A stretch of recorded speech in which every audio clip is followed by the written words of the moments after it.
Hola, en esta ocasión trataremos el último problema del mismo examen, de la segunda opción de este semestre. Bueno, entonces el problema dice que un bloque de 10 kilogramos de masa se libera desde el punto A, ¿ya? Se libera, es decir, es como decir, se deja caer, ¿no? Se deja caer, se suelta, se libera. Son formas comunes de referirse a que su velocidad inicial es cero. Siempre que se dice que se libera, se deja caer, bueno, velocidad inicial, bueno, la velocidad en A en este lo vamos a llamar, es la inicial, pero es en el punto A, ¿no? Es 0 metros por segundo, ¿no?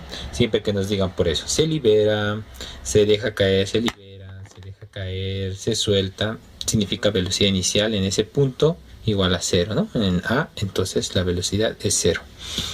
¿Qué más? Nos dice además que la pista no tiene fricción. La pista no tiene fricción, a ver, excepto por la porción entre los puntos B y C, donde la pista es rugosa, ¿no? Y tiene fricción, presenta fricción. Que tiene, dice además, una longitud de 6 metros. De 6 metros. Y el bloque viaja por esta pista y golpea un resorte. El azul va a ser el resorte sin comprimir. Bueno, el bloque baja por la pista, golpea el bloque y lo comprime debido a la velocidad con que viene, ¿no ve? Lo comprime. Este resorte tiene una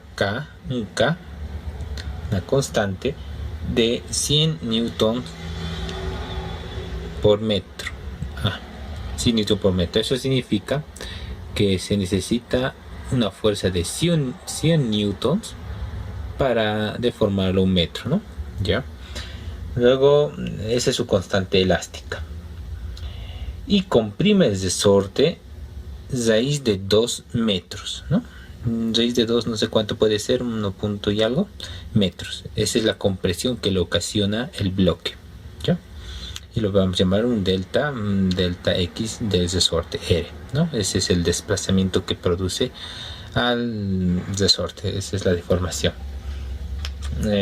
Bueno, dice, y comprime el resorte raíz de 2 metros desde su posición de equilibrio, que es la sin estar comprimida, acá, desde su posición de equilibrio antes de llegar al reposo momentáneamente. Es decir, el bloque llega acá, lo comprime, raíz de 2 metros, y llega a continuación al reposo.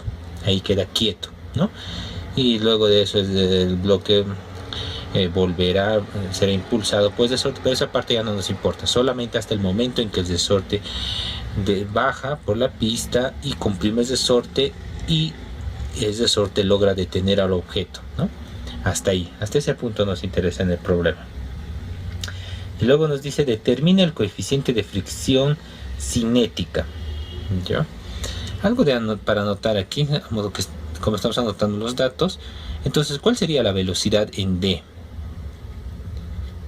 Porque el bloque baja y con la velocidad que está bajando, con esa energía cinética, logra comprimir el resorte, pero el resorte logra detenerlo en un punto y ese es el punto D, ¿no? Entonces, como logra detenerlo en D, la velocidad del bloque M en D será también 0, ¿ya? Bueno, ¿qué más nos estaríamos olvidando? Bueno, lo que nos piden aquí la incógnita es determine el coeficiente de fricción cinética entre el bloque y la superficie rugosa. Acá está la incógnita, entre los puntos B y C, ¿no? Acá, la superficie rugosa, las superficies en contacto presentan un coeficiente, ¿no? Un coeficiente de fricción. Y va a depender, podrá ser uno estático o uno dinámico, dependiendo si las dos superficies en contacto se encuentran en movimiento. Esto es cuando no existe movimiento y esto es cuando sí existe movimiento entre las superficies que se están rozando, ¿no? En este caso de nosotros es UD, porque existe movimiento, el bloque pasa, ¿no? Se desliza y pasa a través de esta superficie que presenta fricción. Entonces nuestra incógnita es mu d, ¿no? Es lo que tenemos que hallar. Entonces comencemos. Bueno, entonces vamos a usar el teorema de energías para resolver el problema, el cual nos dice que el trabajo realizado en un movimiento por las fuerzas no conservativas, es decir, las fuerzas que gastan energía, será igual al cambio de la energía mecánica o total que ocurre en todo ese movimiento, ¿no? Y nuestro movimiento inicia en A y termina en D. Entonces es igual al cambio de energía que ocurre entre A y D. Entonces nuestro punto final es D y nuestro punto inicial es A. Entonces todo trabajo realizado por fuerzas conservativas en ese tramo será igual a este cambio de energía total o mecánica. Bueno, entonces, ¿qué energías tenemos en A? Las posibles energías que podemos tener: tenemos altura, tenemos movimiento, tenemos altura, energía potencial, tenemos movimiento, energía cinética, tenemos resorte, energía potencial elástica, ¿no? Entonces, las posibles energías que podemos tener en D, escribamos, esta es la energía mecánica, la total en un punto, y esa es la suma de las energías cinética y las potenciales de todo tipo, ¿ya? Tenemos la energía potencial elástica, la potencial gravitatoria, la cinética, y además tenemos también la fórmula del trabajo, que luego se los menciono. Bueno, entonces las posibles energías en D serán una energía cinética en D más una energía potencial gravitatoria en D más una energía potencial elástica en D. Todo eso es E sub D. Todo eso es E sub D. Menos la energía total en A. ¿Qué energías tenemos en A? Las posibles. Energía cinética en A más la energía potencial gravitatoria en A más la energía potencial elástica en A. Bueno, a ver, ahora veamos si cuáles son cero, cuáles tienen un valor distinto. En D, el objeto, ¿qué pasa con el objeto? El objeto se suelta, ¿no ven? Se suelta, se desliza, sufre una fricción, un rozamiento, sigue, continúa moviéndose, llega al resorte, lo comprime y el resorte logra detenerlo, ¿no? Logra detenerlo. Entonces, si logra detenerlo, la velocidad cinética en D será 0. ¿Ya? ¿Qué más en D? En D no tenemos ninguna altura. El objeto no se encuentra a una altura respecto a nuestro suelo, a nuestra referencia. Hemos elegido que el suelo será, bueno, nuestra referencia de altura 0. Y bueno, arriba positivo, a la derecha negativo. Diré a la derecha positivo también. Entonces el objeto no se encuentra a una determinada altura en D, por tanto también es 0. La energía potencial elástica en D. En el punto D, el resorte se encuentra comprimido, entonces existe una energía potencial elástica. Esa la vamos a anotar ahora. Ahora pasemos al otro tramo, a la otra parte, al otro punto en A. En A, ¿cuál es la energía cinética? Nos dice el problema que el objeto se suelta, el objeto se libera, es decir, su energía elástica, su energía cinética es 0, es decir, no tiene movimiento en ese punto, es soltado, ¿no? Entonces la energía, como no se encuentra moviéndose en ese punto, es 0. Y su energía potencial se encuentra a una altura respecto a nuestra referencia, sí, a 3 metros. Entonces tiene una energía potencial. ¿Tiene una energía potencial elástica en A? No tiene, no hay ningún resorte. Si hubiese habido un resorte y el cual hubiese estado comprimido y el objeto hubiese estado en ese punto y hubiese sido empujado por la fuerza del resorte, hubiese tenido una energía potencial elástica en A, pero no ocurre tal. Entonces esto es 0 también. Entonces solamente tenemos la energía potencial elástica en D y la gravitacional en A. ¿Eso qué significa? A ver, entonces tenemos esto. Tenemos la energía potencial elástica en D menos la energía potencial gravitatoria en A, ¿no? Bueno, ¿qué significa esto? Y eso es igual al trabajo de la fuerza no conservativa.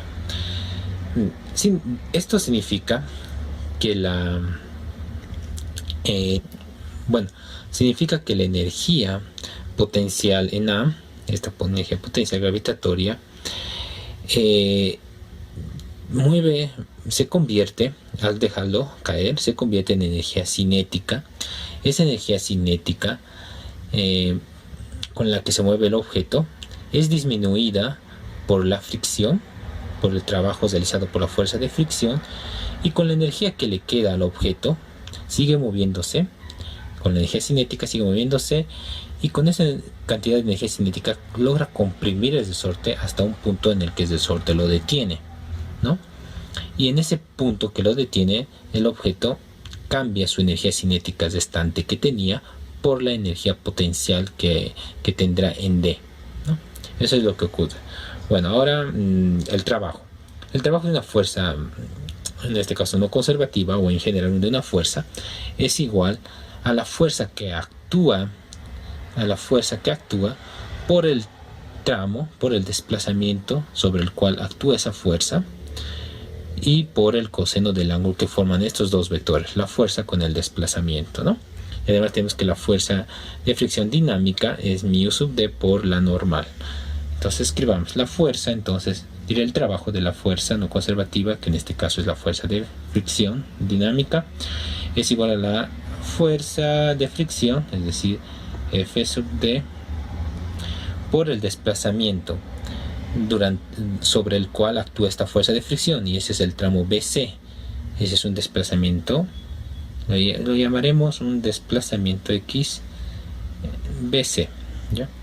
Por el coseno del ángulo que forman estos dos vectores.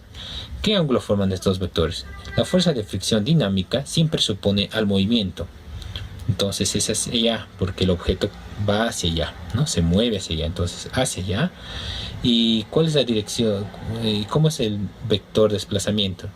Se desplaza de B a C, entonces el vector de desplazamiento es hacia allá, ¿no? Y la fuerza de fricción es hacia allá. ¿Cuál es el ángulo que existe entre estos dos vectores? 180, ¿no? Y entonces aquí vamos a tener coseno de 180, ¿no? Antes de continuar necesitamos conocer la normal, ya que la fuerza de fricción dinámica se encuentra en términos de la normal. Entonces pusimos este tramo B y C, dibujamos el cuerpo, sobre la masa actúa una normal hacia arriba debido al suelo y un peso debido a su masa y la gravedad. Entonces la suma en esa dirección es igual a 0 porque no tenemos movimiento en esa dirección, se mueve horizontalmente y no verticalmente. Y de ahí entonces escribimos que la normal es igual a m por g, ¿no?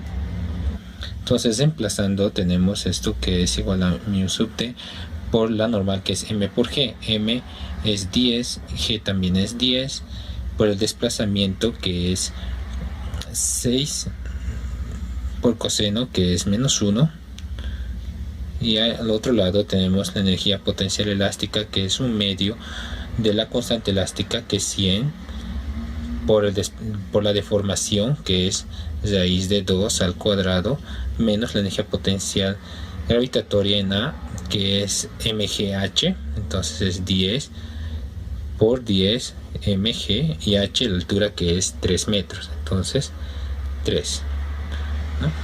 Bueno, de acá despejamos μ sub d, esto es nuestra incógnita, todos son datos, entonces μ sub d será igual a esto, sería 50 por 2, 50 por 2 es 100, menos 10 por 10 por 3 es 300, menos 300, dividido, esto es 10 por 10, 100, 600, menos 600, dividido entre menos 600, y eso da menos 200 entre menos 600.